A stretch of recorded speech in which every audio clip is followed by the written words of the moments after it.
Om Namah Shivaya. Friends, today we are going to talk about the newest yet the most effective form of astrology, which is DNA astrology.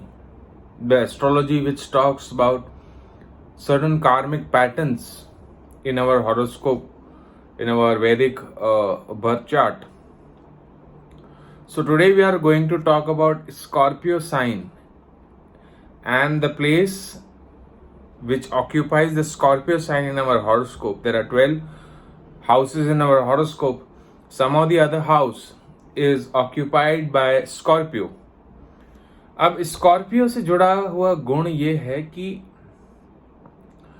जहां भी Scorpio बनेगी, life का वो क्षेत्र, वो area, it can be manipulated easily, it can be adulterated easily. आपको अपनी राह से भटकने के लिए वो जो भाव है आसानी से प्रेरित कर सकता है. इससे जुड़ी हुई एक और चीज है. 12 खाने हैं और हर एक खाना कोई ना कोई हमारे रिलेशन का प्रतिनिधित्व करता है. जैसे चतुर्थ भाव माँ का है, सप्तम भाव जीवन साथी का है, थर्ड हाउस जो है छोटे भाई बहनों का है, 11वां भाव जो है बड़े भाई बहनों का है, मित्रों का है, दोस्तों का है ना. अब जहां भी स्कॉर्पियो राशि बनेगी, वो रिलेशन आपका that particular person or somebody in the family of that particular person would carry some supernatural powers. कोई अदृश्य शक्ति, जैसे किसी ने कुछ बोल दिया और हो गया वो बात. किसी को पूर्वाभास हो जाता है, कुछ चीज होने वाली, घटित होने वाली होती है, उसका पूर्वाभास हो जाता है. या कोई देवीय शक्ति जो है गाइड करती है किसी भी फॉर्म में, अपरा शक्ति, कोई सुपरनैचुरल पावर वो लेकर चलता है. जैसे अगर बात की जाए, समझिए कि एरीज लग्न की फर्स्ट हाउस में यदि आपका एरीज है तो अष्टम भाव में, 8th हाउस में स्कॉर्पियो बनेगा, है ना. एरीज वालों के थोड़ा ये वेग हो सकता है. जैसे अष्टम भाव है स्पिरिचुअलिटी का, और अगर रिलेशंस की बात करें तो अष्टम भाव हो जाता है आपके जीवन साथी का, परिवार का.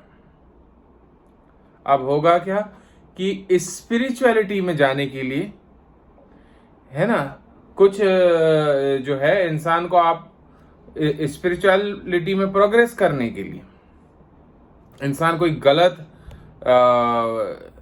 तरीके का सहारा ले सकता है, ऐसा कुछ हो सकता है. और जीवन साथी के घर में कोई ना कोई ऐसे सुपर नेचुरल पावर, अदृश्य शक्ति का मालिक हो सकता है ना. मान लीजिए अगर ये बने टॉरस लग्न, कुंडली के फर्स्ट हाउस में टॉरस आ जाए, तो सप्तम भाव में जो है 7th हाउस में बनेगी स्कॉर्पियो. अब सप्तम भाव है इन जनरल बिजनेस का है, पार्टनरशिप का है और जीवन साथी का भी है ना. तो पार्टनरशिप में कुछ, है ना, अनप्लेजेंट करने के लिए, कुछ चीटिंग आदि करने के लिए, या मैरिज में चीटिंग आदि करने के लिए आप टॉरस असेंडेंट वाले जातक को इजीली प्रेरित कर सकते हैं, है ना. वो और उन्हें ख्याल रखना है कि वो दिशा से विमुख नहीं हो.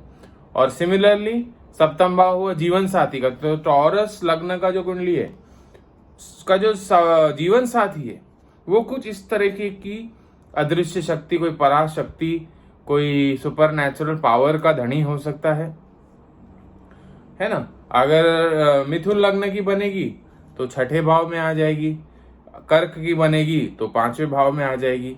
तो उसी प्रकार आपको देखना है कि कहाँ पे 12 में से किस खाने में वो राशि बन रही है, और वो जीवन का कौन सा क्षेत्र. मान लीजिए 10th हाउस में आ जाए स्कॉर्पियो, तो 10th हाउस होता है करियर का. तो इंसान को करियर में जैसे प्रमोशन वगैरह हासिल करने के लिए कोई शॉर्टकट्स का सहारा लेना पड़ सकता है जो कि उसे नहीं लेना है ना। और दशम भाव अगर रिलेशनशिप्स में बात करें तो हमारा हो जाता है मदर इन लॉ का। जैसे तुला लग्न की कुंडली में दशम भाव में सॉरी तुला लग्न की कुंडली नहीं होगी। 1 2 3 4 5 6 7 8 9 10 कुंभ लग्न की कुंडली में जो है वो दशम भाव में आ जाएगा स्कॉर्पियो।